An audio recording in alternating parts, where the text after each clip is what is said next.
नमस्कार दोस्तों, बेताल 25वीं सीरीज़ की 13वीं कहानी जिसका शीर्षक है अपराधी कौन।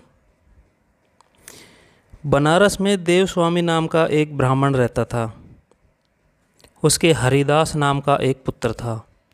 हरिदास की पत्नी बहुत ही सुंदर थी और उसका नाम था लावण्यवती। एक दिन वे महल के ऊपर छत पर सो रहे थे कि आधी रात के समय एक गंधर्व कुमार आकाश में घूमता हुआ उधर से निकला। लावण्यवती के रूप पर मुग्ध होकर उसे उड़ाकर ले गया। जागने पर हरिदास ने देखा कि उसकी स्त्री नहीं है, तो उसे बड़ा दुख हुआ और वह मरने के लिए तैयार हो गया।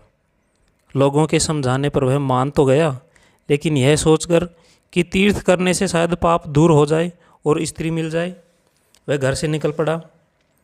चलते चलते वह किसी गांव में एक ब्राह्मण के घर पहुंचा। उसे भूखा देख ब्राह्मणी ने उसे कटोरा भरकर खीर दे दी और तालाब के किनारे बैठकर वह खाने लगा। हरिदास खीर लेकर एक पेड़ के नीचे आया और कटोरा वहाँ रखकर तालाब में हाथ मुँह धोने लगा। इसी बीच एक बाज किसी सांप को लेकर उसी पेड़ पर आ बैठा और जब वह उसे खाने लगा तो सांप के मुंह से जहर टपक कर कटोरे में गिर गया। हरिदास को कुछ पता नहीं था, वह उस खीर को खा गया।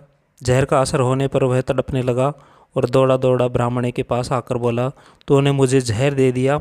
इतना कहकर हरिदास मर गया।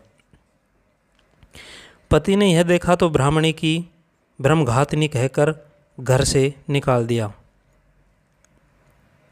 इतना कहकर बैताल बोला, राजन बताओ कि सांप, बाज और ब्राह्मणी, इन तीनों में से अपराधी कौन। राजा ने कहा, कोई नहीं। सांप तो इसलिए नहीं क्योंकि वह शत्रु के वश में था।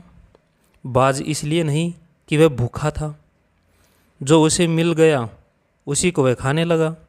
ब्राह्मणी इसलिए नहीं कि उसने अपना धर्म समझकर उसे खीर दी थी और अच्छी दी थी।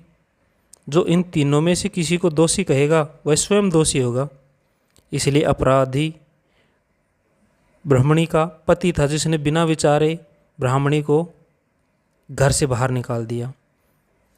इतना सुनकर बैताल फिर से पेड़ पर जा लटका। राजा फिर उसे लाने के लिए शमशान में उस पेड़ के पास गया और फिर से कंधे पे लाद कर उसे चलना शुरू करता है और आगे की कहानी सुनाता है।